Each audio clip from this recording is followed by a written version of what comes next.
नंतर 5 आपले 600 700 परत मंजूर केल्या त्या कुठल्या आधारे केल्या त्या कशा केल्या म्हणजे ज्यांनी पैसे दिले त्या पद्धतीने त्याची नाव समर्थनानंतर करण्यात आले आणि जे आता सुरुवातीच्या 28 ठीक आहे जो पैसे आहे की बाबा हे ज्यांना तुम्ही केलेले मंजुरी दिली त्या सर्वांना कार्यादेश द्या असं तुमचं आमचं असं म्हणणं आहे। तुम्ही मंजूर दिली ना मग ते कार्यादेश आता एप्रिल महिना गेलाच आहे, आता मे महिना आहे, एका महिन्यात तुम्ही किती लोकांना कार्यादेश देणार? मग तो पावसाळा सुरू होईल काय कोण विहीर खोदायला जाईल? मग ते वर्क ऑर्डर घेऊन लोक तिथे फिरतात पंचायत समितीच्या आवारात, त्यांचे कामं होत नाही। मग मागच्या मी तुम्हाला संदर्भ दिलेला आहे 2012-13चा, आजही त्या शेतकऱ्यांकडे वर्क ऑर्डर पडलेली आहे।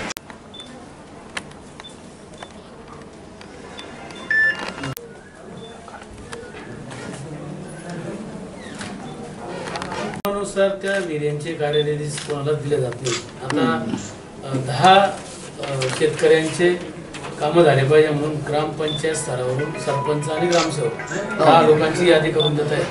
ती 10 लोकांची यादी त्यांच्या मर्जीप्रमाणे आणि पंचायत समितीचे अधिकारी आहेत, गट विकास अधिकारी, त्यांच्या संगनमताने ती यादी जाते। म्हणजे कोणाचे नाव टाकायचे त्याच्यात सिरियल नंबर नाही आहे, त्याच्यामध्ये जे काही आपण मंजुरी यादी दिलेली तिच्यातलं सिरियल नंबर प्रमाणे आता एका गावात समजा उदाहरणार्थ 25 विहिरी दिलेली आहेत, आपण 25 मध्ये आपण काय करायचं पहिले 10 आपल्या मर्जीने टाकून घ्यायचे, उरलेले 15 कुठे जायचं? एक तर करायचे सरसकट करा, नाही तर 10 घ्यायचे तर सिरियल नंबर नाही घ्या, जे नंबराप्रमाणे आहे त्यांचं नाव हे धुळ्याचा प्रश्न मोठा आहे, तो करत नाही ते सिंचन विहिरीचं काय झालंय तरी टार्गेट पेक्षा जास्त केलंय मंजूर असं पण झालेलं आहे। म्हणजे पहिल्यापासून आताच झाले असं नाही, धुळ्यामध्ये ते स्कॅन्डलकडे डायरेक्ट यादी जसं समोरचे 20,000 25,000 30,000 आणि डायरेक्ट जम्पिंग डाऊनिंग हे लोक करतायत। त्याच्या पद्धतीने जी मागणी त्या पद्धतीने ते बंद करायला पाहिजे। ते दलाल फिरतात, शेतकऱ्यांच्या घरी दलाल जातात। ग्रामसेवक साहेब ज्यांच्या वशाला आहे गावात त्यांचे लोकांचे नाव 10 लोकांचे एक एक घरामध्ये 3-3 4-4 लोकांना बी देऊन टाकले। तुम्ही सांगा ते पुरावे देतो करून घेतले त्यांनी सरपंचाच्या घरात नाही, ठीक आहे याची एन्क्वायरी करू आपण, हे जे आहे ना आणि संबंधितांवर कारवाई करा। पाकिट देतो त्याचीच कामं झालेली। धुळे जिल्ह्याचा विषय आम्ही घेतलाय, पण तालुक्याचा विषय खास करून त्याच्या धुळे तालुका दुष्काळग्रस्त आहे, तालुक्यातच जास्त प्रश्न आहे। आता 28 विहिरीचा तालुक्यातला विषय आहे, तालुक्यात तर इतर ठिकाणी थोडंफार आहे, पण धुळे तालुका चौकशी करू। आम्ही योजना या माध्यमातून धुळे जिल्ह्यामध्ये पंचायत समितीच्या वतीने सिंचन विहिरींचं वाटप झालंय, तशा प्रकारची यादी मंजूर केली। मंजूर यादीमध्ये शेतकरी बांधवांना खऱ्या अर्थाने न्याय न देता नियमानुसार त्यांना सिंचन विहिरीचा कार्यादेश न देता मनमानी पद्धतीने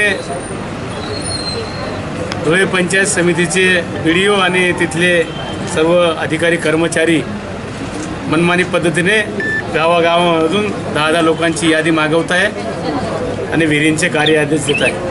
खऱ्या अर्थाने प्रशासनाच्या नियमानुसार जी यादी मंजूर झालेली आहे त्या यादीप्रमाणे शेतकऱ्यांच्या नावा आणि नंबरप्रमाणे सिरियल नंबरप्रमाणे त्यांना विहिरींचे कार्यादेश दिले गेले पाहिजे, असे होताना दिसून येत नाही आणि म्हणून खऱ्या अर्थाने शेतकऱ्यांवर हा अन्याय होतोय। 2012-13च्या वर्क ऑर्डरी आमच्या शेतकरी बांधवांकडे आजही ते दाखवत आहेत आणि त्यांचे कामं झालेले नाहीत। तशा प्रकारचा गोंधळ आज या पंचायत समितीमध्ये या लोकांनी घातला आहे। जे लोक 10-20 हजार रुपये देतील त्यांचे ताबडतोब नावं घेतील अशा पद्धतीने भ्रष्टाचाराला जागा मोकळी करून देताना तिथले लोक शेतकऱ्यांवर अन्याय करतायत आणि आमचं असं म्हणणं आहे, जिल्हाधिकाऱ्यांना निवेदन देताना आम्ही सांगितलं की विहिरींच्या माध्यमातून थोडाफार दिलासा शेतकऱ्यांना मिळतोय। सतत धुळे जिल्हा हा दुष्काळाच्या याच्यात सापडलेला आहे आणि अशा दुष्काळात सापडलेल्या शेतकऱ्यांना थोडासा दिलासा मिळत असताना पुन्हा त्यांच्यावर अन्याय होतोय। खऱ्या अर्थाने एप्रिल आणि मे या 2च महिन्यात विहिरींचे कामं झाले पाहिजे, परंतु आता एप्रिल संपला, मे शिल्लक आहे आणि या उरलेल्या मे महिन्यामध्ये जवळजवळ 3400-3500 विहिरींचे कार्यादेश कसे दिले जातील आणि कसं काम होईल हा प्रश्न आहे। या गोष्टीकडे कोणीच लक्ष देत नाही। या प्रशासनामध्ये कोणी कोणाचा वाली आहे का नाही, शेतकऱ्यांचा कोणी विचार करणार आहेत का नाही, आणि म्हणून आमच्याकडे अनेक तक्रारी शेतकरी घेऊन आल्यानंतर जिल्हाधिकाऱ्यांना ही बाब आम्ही लक्षात आणून दिली। हे जर काम नीट होत नसेल, जर शेतकऱ्यांना न्याय मिळत नसेल त्यांना वेळेवर कार्यादेश मिळत नसेल, विना पैशाचा त्यांना जर मोबदला मिळत नसेल, लाभ मिळत नसेल, तर या पंचायत समितीच्या अधिकाऱ्यांना आम्ही काम करू देणार नाही. यांच्या खुर्चीसह यांना बाहेर फेकण्याचं काम येणाऱ्या काळामध्ये शिवसेना करेल.